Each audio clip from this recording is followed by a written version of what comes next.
Heating up on the track, and it's hard to believe there's only 56 days to round one and our season kicking off. And today we're very pleased to announce a new sponsorship for our football club, a sponsorship with WA-based telco and IT services company Amcom.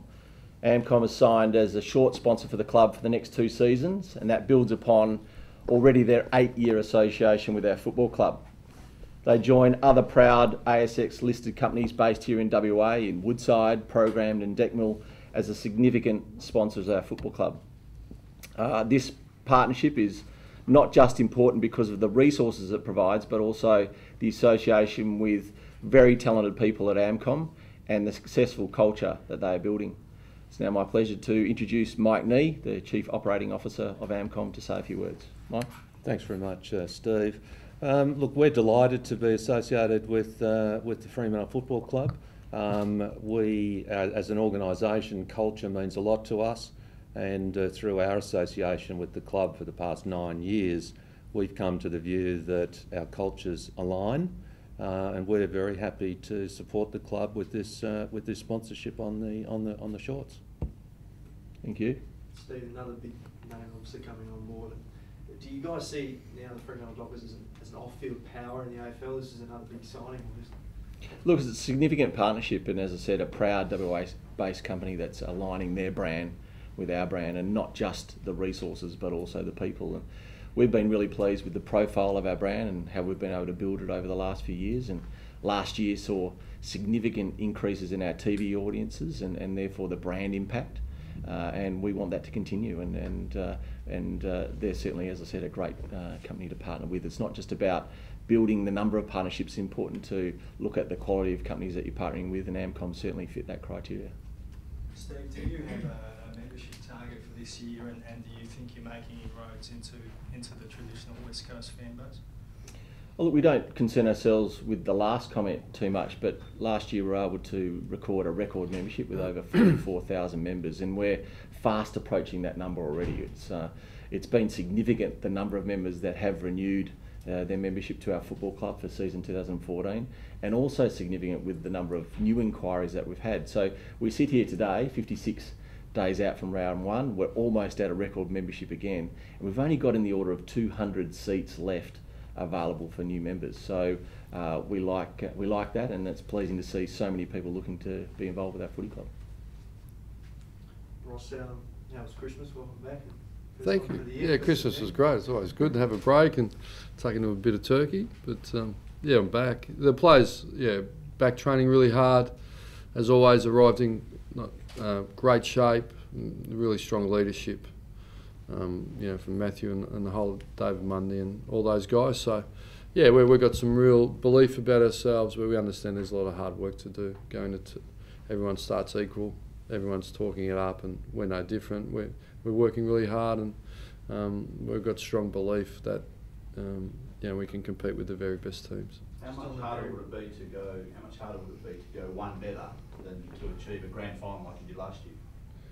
Yeah, well, I think, as I said, every team's doing the work, and I left my crystal ball at home, so you can't win finals until you earn the right to play in them. So we're in the process of building a great foundation to launch into season 2014. Our number one focus is to get fit and available and train up the game plan. We will tweak some areas, not dramatically, but the game evolves all the time.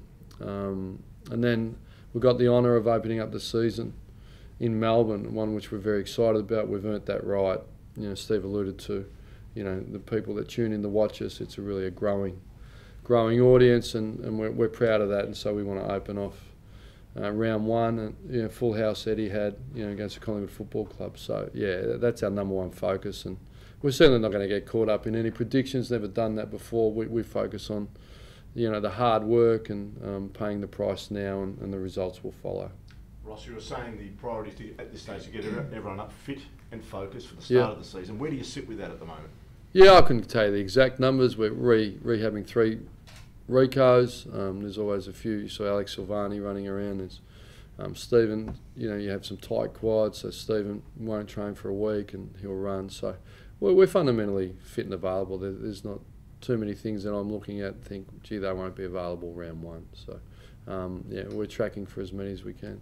Ross, what was your reaction when you heard that Zach Clark had hurt himself at a concert? Yeah, well, there's not much you can do. Well, the first reaction is, what can we do to support and help you? So, we're in the business of supporting our players and working through everything that's put in front of them. So that's the first reaction, mate. Is there anything I can do? How can we help you? Try and get a handle, organise scans, and it's at the lesser end. And you know, I expect him to be playing round one.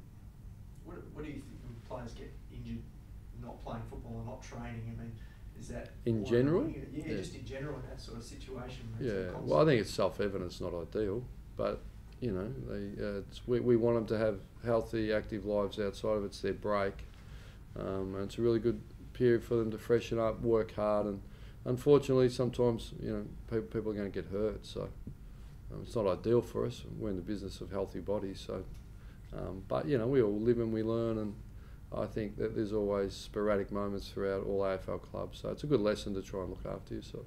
You touched on the three guys coming back from the knee recoast. Can you give us some specifics on where they're at and your view on them? Yeah, I couldn't tell you exactly where, except you know Kepler's pretty much full training, protecting from a little bit of contact. John Griffin was 4 rounds later, so he's probably a month behind that. And Anthony's, which we know is unique. You know, Kim had the pleasure of speaking to David Parkin over the break. I think Parker did a fair bit of talking, but without much contact with Anthony. The reality of Anthony is he's progressing well. At the right time, Anthony will speak for himself. We're still controlling some of his drills just to look after him, and so there's no definitive time. You know, whatever it takes, I'm not sure what that is. Would it be more likely and more logical for him to spend some time at Peel or the senior level? Well, I think it's going to happen. I think it's a fact of life. I mean, he's 3 years of AFL football. It'd be unlikely that, you know, without setting any limits, but I think it'd be a natural progression for him. How much say does he have in how his body's feeling and where he thinks he's at? And you Well, they work closely. It's a collaborative approach. They work together and hit milestones and keep progressing. Ross, a later finish the last season and an early start with a fixture charge. Have you had to tweak the way you go about your pre-season at all as a result? Yeah, the guys, you know, had more work to do in the off-season, just a few more Ks to keep the condition up. Yeah, there's been some slight modification, but as always, the appetite for the work is really strong. So I certainly don't go to breaks worrying about, are we going to come back in? I always worry about it, but the results are always really pleasing. They're self-directed, motivated group, but they understand how fierce the AFL competition landscape is, and you know, I think you can work all the way down to, you know, 15 teams that would think can really play finals, and I think there's 8 teams looking at it. Well, we can win it. So we're under no illusions how difficult AFL football is. It might be a tough one to answer, but is this the best list talent-wise you've been in charge on the impact? I'm not very good. I think it's be remiss of me to compare. I've only been at one other club. I couldn't distinguish between Swans as an assistant to St Kilda to here. They're all different attitudes, different periods of the game, and I sort of have no interest in comparing. I understand, you know, the challenge of trying to do it, and you know, sit down and have a few pots and sit at the front bar and talk about lists. But you know, I live in, you know, deal with what's in front of me and look after the players. You know.